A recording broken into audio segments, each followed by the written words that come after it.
My main message is to resist the slave mind. I say this all the time. To understand that every single thing you're being told has an agenda behind it, or you wouldn't be told it otherwise. To examine every strongly held belief you have and try and identify where it comes from and why you have it. I sit and argue with people, I discuss things with people, and they so fervently believe a point. And I say, why do you believe that so much? Like, do you have personal experience? No, but I saw the news.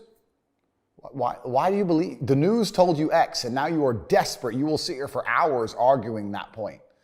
A lot of people are completely empty vessels ready to be programmed. And I try and tell people, listen, to just stop for a second and understand that the things they're telling you to believe are not necessarily for your benefit. The people who make the rules don't make the rules for the benefit of everybody. They make the rules for the benefit of the people who make the rules.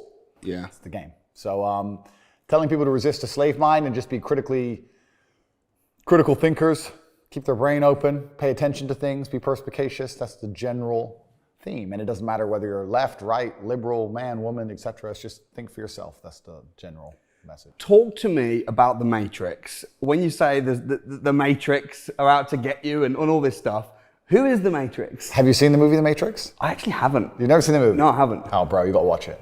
I imagine it's kind of like the Truman Show or... Kinda. So basically in the Matrix, there's an artificial reality, a computer generated reality, and people are being harvested for their body heat in a real world, and their minds are being used, their minds are being occupied by this computer generated reality.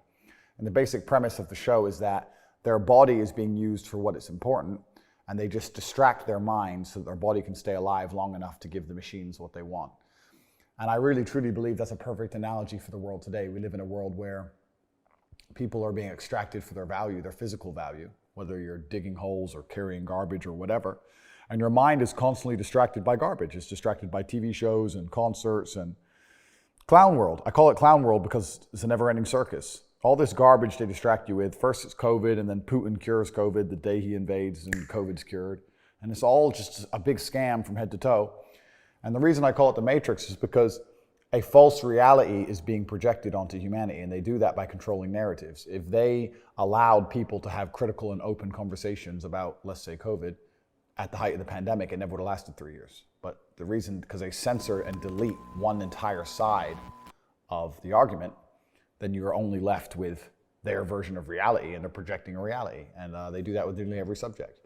There are so many subjects you can't have an open discussion on.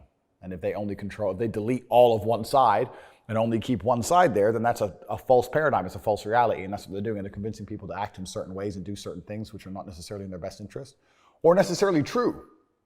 We live in a world where I don't think the average person realizes how much they are lied to. From the way money works is a lie, financial system is a lie, judicial system is a lie, medical health care is a lie. It's all a lie. And it's interesting because you've clearly made a lot of money. Yep. And most people that make a lot of money hide away. Of course. They make a load of money, they hide away. You don't hide away. No, I do the absolute opposite. Yeah, and as a result of that, you've had a lot of backlash, and the media have had a lot to say about you. But what's the reason? What is it that drives you to keep doing all these videos and putting out this content? Because you don't have to. That's a good question. It's a really good question. And the reason people hide is because obviously there's a safety element that comes with having mass wealth, and people know, you have all these nice things and where you are and differing opinions, and there's certainly a disadvantage to it. But I feel like I'm in a unique position. I'm in a position where I can tell the truth on a lot of subjects that I don't think a lot of people can. The reason I became so widely known in the world, I don't think it was a magic spell. I think I was saying things that people understood and agreed with. Obviously there was a percentage of the population that disagreed, but a whole huge contingent of the population agreed with me. And I'm in a fortunate situation where I can't really lose my job. I can't be canceled. They've tried that, and here I am. I'm still all over every single social media platform. So I think I have a duty to God to some degree to tell the truth.